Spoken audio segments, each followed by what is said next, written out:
दोस्तों नमस्कार। आज की घटना बहुत बड़ी है। घटना में हम ये बताने आए हैं कि किस प्रकार से पेट्रोलियम का फायदा उठाकर इन एयरलाइन की कंपनियों ने गरीब मजदूर को बर्बाद करने की कोशिश कर दी है। इस पर ना हमारी सरकार बोल रही है, ना हमारे लोग बोल रहे हैं।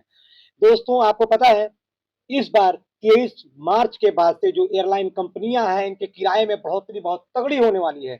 क्यों होगी, किस प्रकार से हो रही है, और एक बात को और आप समझिएगा कि जब हमारे यहाँ कोई आपदा आती है तो उसको अवसर कमाने वाले किस प्रकार बनाते हैं, इस चीज को पूरा दिखाएंगे आपको हम वन बाय वन। आखिर में तो आपको हम ये भी दिखा देंगे कौन कौन इसमें शामिल है, किस प्रकार का काम होना चाहिए और सरकार कहाँ पर एक्शन नहीं ले रही है।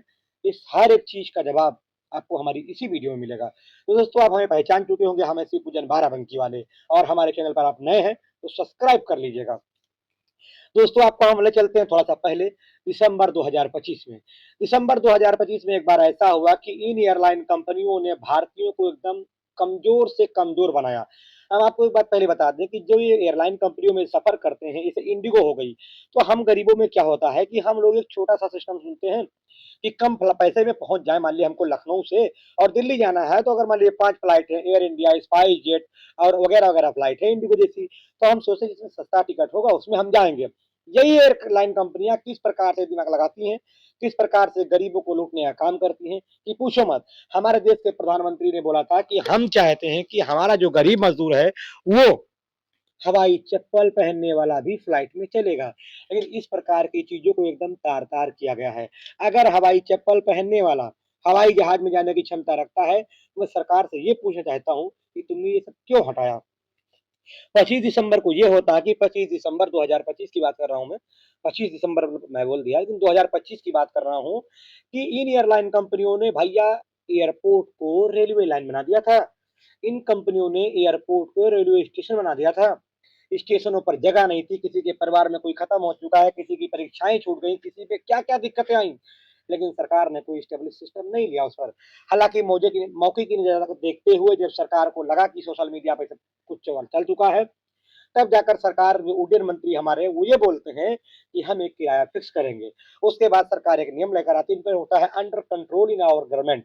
गवर्नमेंट के अंडर कंट्रोल में एक सिस्टम लेकर आती है कि अब एयरलाइन कंपनियां हमारे हिसाब से काम करेंगी किराए के मामले में। आपको हम बता दें, होती है छोटी दूरी, होती है बड़ी दूरी। इस पर सरकार ने ये किराया तय किया कि जो फ्लाइट है, मान लीजिए हम आपको छोटे से लेके चलते हैं, कि जो फ्लाइट लखनऊ से लेकर प्रयागराज, लखनऊ से लेकर के अयोध्या, लखनऊ से लेकर के यानी करीब 200 से 300 किलोमीटर के रेंज में जो जहाजें चलेंगी, कितना भी क्रेसिस आ जाएगा तो उनका किराया सिर्फ होगा 5,000 से 7,000। लेकिन आप लखनऊ से मुंबई सफर करते हैं, लखनऊ से बेंगलुरु के लिए सफर करते हैं, या दिल्ली से आप कोलकाता के लिए सफर करते हैं, यानी जहां पर दूरी करीब 1000 किलोमीटर अप्रोक्सीमेटली हो जाएगा। कहने का मतलब जहां पर 1,000 किलोमीटर की दूरी हो जाएगी, वहां पर गवर्नमेंट ने 15,000 से 18,000 तय कर दिया था किराया। फिर क्या होता है कि ये कंपनियां जो देती है सरकारों को चंदा देती हैं। ये ऐसा हम नहीं कर रहे, पूरी पक्ष विपक्ष कर रहा है, और ये तो बात सच है कि सोचिए दोस्तों, हमारे टैक्स के पैसे से सरकारी चलती है, हमारे टैक्स के पैसे से पुलिस वाले हमें देखते हैं, हमारे टैक्स के पैसे सारे काम होते हैं।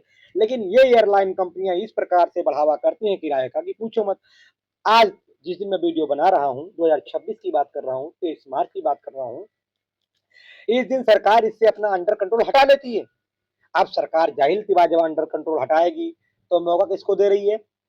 एयरलाइन कंपनियों को कमाने का। ये एयरलाइन कंपनियां वही दिसंबर 2025 में 8,000 का टिकट 40-40,000 तक बेचा। अयोध्या जाने के लिए जो लोग धर्म के नाम पर जाने के लिए सोचते हैं, 4-4,000 का टिकट इन लोगों ने 25-25,000 का भेजा, बेचा। और ये टिकट कुछ घंटों में ही बढ़ा देंगे प्राइस। तो मैं जानना चाहता हूँ कि क्या सरकारों का काम नहीं था इस पर जान कुछ करना? क्या सरकारों का काम नहीं था कि हमारी जनता के साथ ऐसा नहीं होना चाहिए? क्या हवाई चप्पल पहनने वाला हवाई चप्पल पर घूम सकता है, यहाँ पर सही हुआ?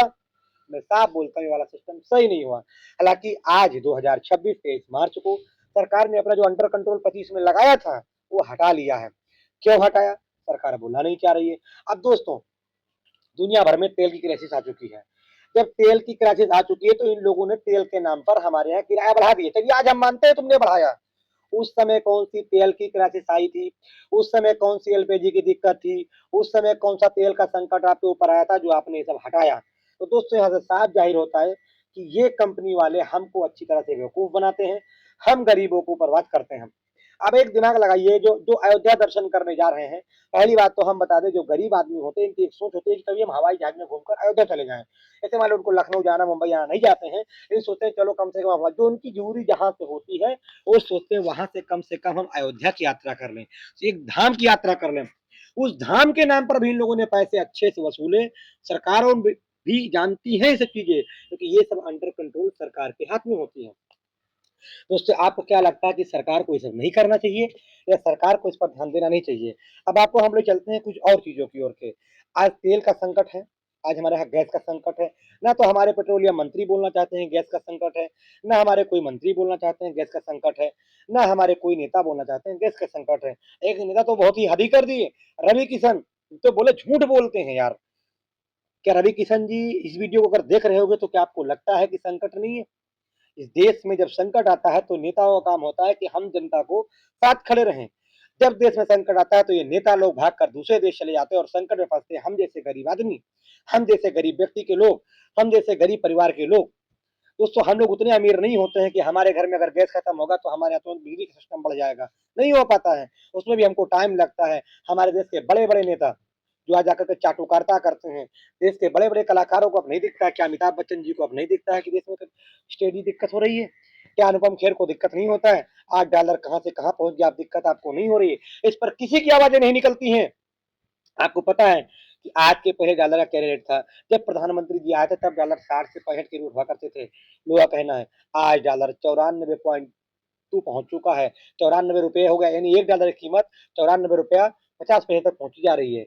और इस पर सरकार कुछ नहीं बोलती। ये वही प्रधानमंत्री जी हैं जो बोलते थे कि भाइयों बहनों देश में सत्ता में बैठे हुए लोग क्या कर रहे हैं? अब आप बताइए क्या कर रहे हैं? आप कौन सी नीति अपना रहे हैं? आप कौन सा ज्ञान अपना रहे हैं? इसका जवाब आपको देना होगा, जनता को दीजिए। अब सोचिए, ये फ्लाइट वाले इस प्रकार से लूटमार चला रहे हैं और हमारी सरकार इनके संलिप्त में शामिल हुई है। अगर आपने कंट्रोल कंट्रोल अंडर कंट्रोल हटाया, तो अपनी सरकार ने हटाया जब ये चीजों को, तो क्यों हटाया? इसका जवाब तो आपको देना चाहिए। देना क्यों नहीं चाहते ये भी आप बताओ। दूसरी बात, यही सरकार है जो हिंदू के नाम पर लोग को भड़का देते, कह रहे यार हम हिंदू के लिए ऐसा हो रहा है। ये बताइए, जो देश तुम कहते हो जो राम को लाए हम उनको लाएंगे। दोस्तों पेट्रोल, डीजल, मोबियल, जितने भी ऑयल है ना, गल्फ कंट्री जाते हैं, मुसलमानों पर आधारित होते हो, फिर तुम कैसे इन सब बातों को बोल देते हो? दोस्तों इस बात का मतलब हिंदू मुसलमान नहीं है। दोस्तों जहां से आपकी स्थिरता बनी रहती है, यानी जहां से आप इम्पोर्ट एक्सपोर्ट करते हैं, वहां पर ऐसा नहीं चलता है। कुछ बाबा आपके पास आ जाते हैं, ये वाले बाबा आ जाते हैं, देवकी नंदन आते हैं, बागेश्वर आते हैं, ये खुद सोशल मीडिया की कमाई पर पल रहे हैं और तुमको ज्ञान देते हैं कि तुम ये बन जाओ वो बन जाओ।